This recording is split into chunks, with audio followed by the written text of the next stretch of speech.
Good! Papapiliin kita. Kasi ikaw matanda ka ba madami? Kasi dati ko siyang work. 4 years ago. Ano yan? Hindi. Ano lang, parang tutorial center. Kasi yung classroom na. Ngayon, ang sahod ko kasi nung bago ko umalis, nasa 20. Tapos kayo umalis ako kasi nga nagkalisensya ako. Gusto ko na magtuloy na ako ng classroom. Sahod ko sa actual na classroom, 15,000. Pero ngayon naging, ha? Na-license yun. Bali ngayon, nag-increase naman kami. So, paano na ako ng 70. Tapos minsan nag-18,000 na siya. Kaya pinapabalik ako na dati number. Na-offer sa akin 24,000. Eh, ang ko naman, gusto ko magturo sa classroom kesa sa tutorial center. Tumaka-opera din ako doon ng head teacher doon. Ngayon, hindi ako makapili kasi kung alam, ano ba yung mataas ba yung gusto mo, yung masaya ko ba yun? Kasi sa amin, galing na kami sa ano eh, yung mga ceiling na sahod. 50k, 70k. Tinanggal namin yan. Mas pinili namin yung healthy na community. Saka ano. So, kaya community, okay siya parehas. Yung work environment parehas. Kasi matagal ko na naka-work yun nandito eh. Yung bigat. Bigat ng work. Yun. No? Yun ang pangalawang na-evaluate namin. Oo, tama. Kasi mabigat yung actual thing. Ayan, gagawa ka pa ng lesson plan. Saka yung... Nagturo ako eh.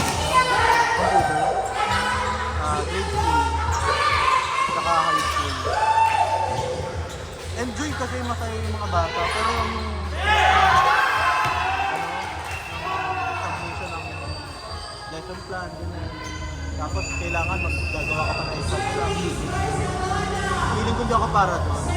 Pag gusto ko kasi nabibisi ako. Gusto ko yung nabibisi ako. Ngayon masyado mabigat lang din ako sa work. Mas parang medyo naubos yung emotion ko sa mga bata. Parang ang daming issue ng mga bata. Ano bang subject? Ito pa isa, mga binibigay sa akin na subject, wala pa sa inaral ko.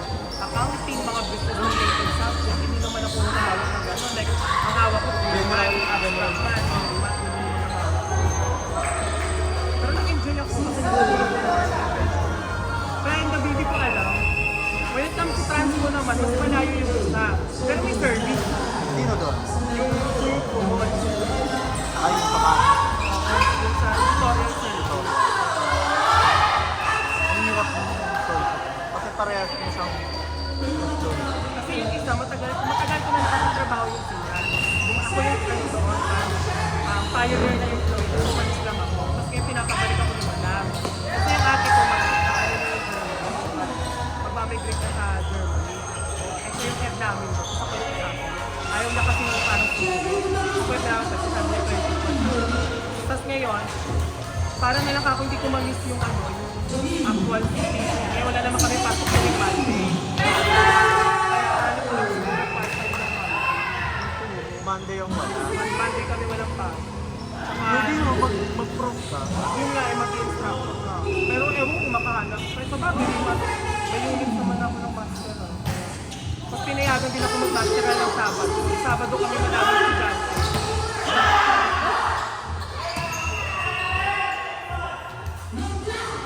Kung ako sa doon ako sa kumon. Kasi ano lang yun eh, yung wala kang lesson plan doon. Oo, nakaupo lang yun. Kaya naman ako umalis doon maalam. 1 4 years, parang start lang ng pinilitan. Okay. Parang naramdaman ko na kasi siya nakawaya pa ulit yung ginagawa. Hindi ako nag-challenge.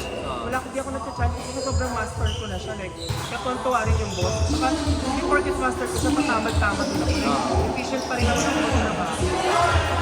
Siguro na-excite. Excite kasi ako sa lisensya. Pupunta ka dun sa dati mong work. Maghanap pa lang yun yung katulad ng extrahan.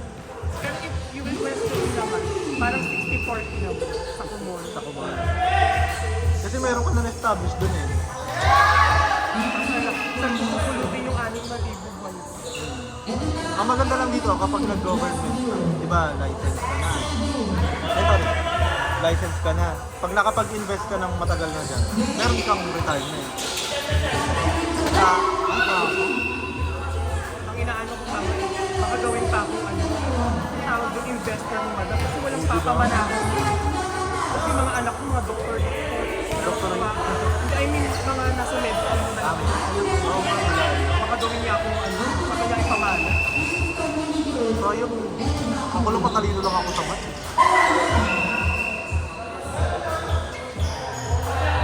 Yan ang pinakamababa ko nung graduate ako ng college. Ano bang ano, mga bachelor?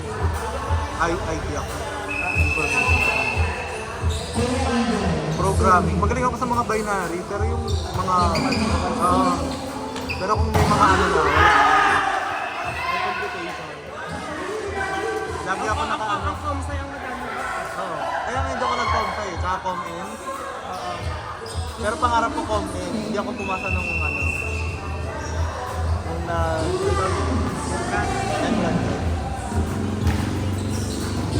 Tapos sobrang... Dapat ka na kasi Sabi mo pa hindi sa bago. Ano? Hindi kikilan yung black. Sinara ba kayo malaki nito?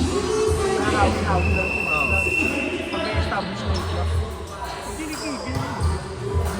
Ay, mo pang kikilan yung black.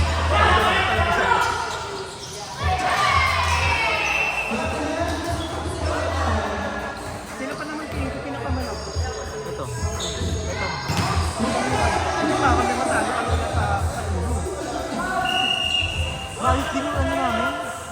Kasi Kaso wala kaming re-receive talaga. Yan ang problema namin.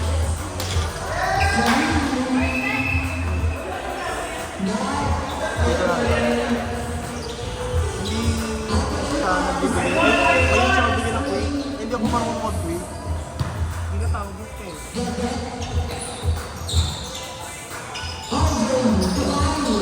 Sayang. Ganda ng paluwi.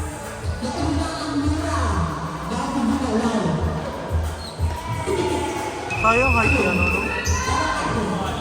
Ano ni kaya?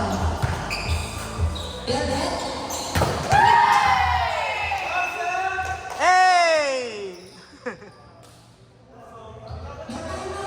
Nakuha na.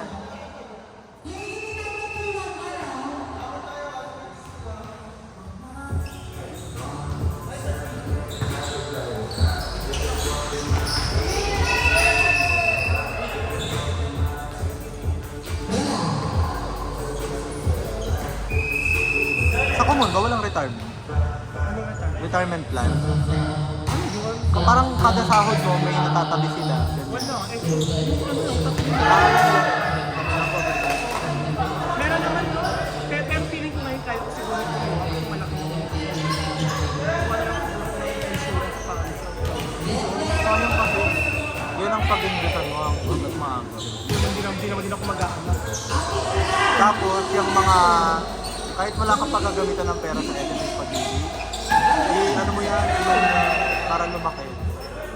Laki ng ano sa ano eh. Kasi yung sa akin,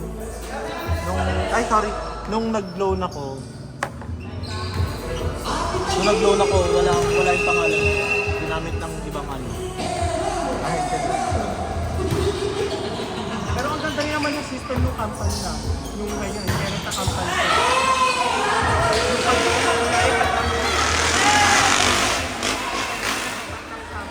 Friday may sahod ka pa. Sunday, Friday may sahod. Maaga, no? Maaga lang ko sa... Ganun siya. Tapos tulad nila nakaraan, Sunday yung holiday, double pay ka mo. May double pay kayo. Oo, pag natapat ng Sunday yung holiday, double pay ka mo. Tsaka sa amin, walang bata, walang pao. Hindi kami pinapatapos ng walang bata. Wala rin kami pao. Maayos naman yung sa amin.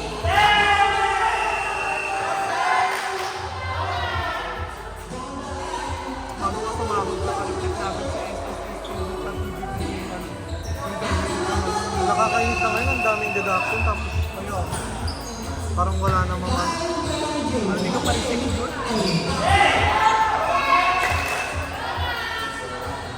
Ang ginawa ko dun sa akin, niloan ko yung lahat.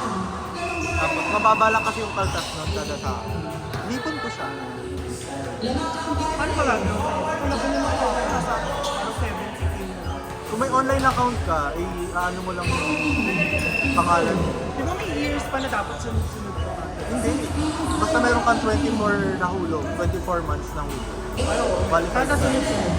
Kahit hindi. Kasi napukulang ko ng July.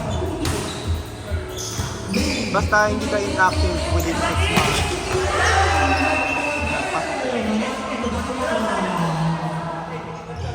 Ano gagawin ko nga? Ang na-loan ko na last 64. Tagal ko na pa naman trabaho. Sila ako. Saka gusto ko pang iniisip. Kailangan ko dito. Step ka. Yung ate ko, wala na yung mag-aasawa na, di na siya pwede gusto mo. Pero kasi si mama pala kasama ka lang tapos ng trabaho. Ay, gano'n. Parang yun. Parang kumbaga, hindi ko na rin yung obligo ni mama na magbigay sa bibigay ka, di thank you. Ganun naman, para kayong American. Ano naman si mama? Gusto ko ate, nakahiwalay ng bahay pero magkatabi lang kami. Magkatabi kasi ito yung bahay. Pero hiwalay lahat pag bahay ko. Makahiwalay. Kasi gusto ni mama independent. Pero yung syempre wala gamang bata sa mama. Kay mama. Ay, oo. Pag lola talaga. Ganyan din nanay ko. Kami namin amin kami. Sa magkakapatid. Puro babae. Sali na rin ako.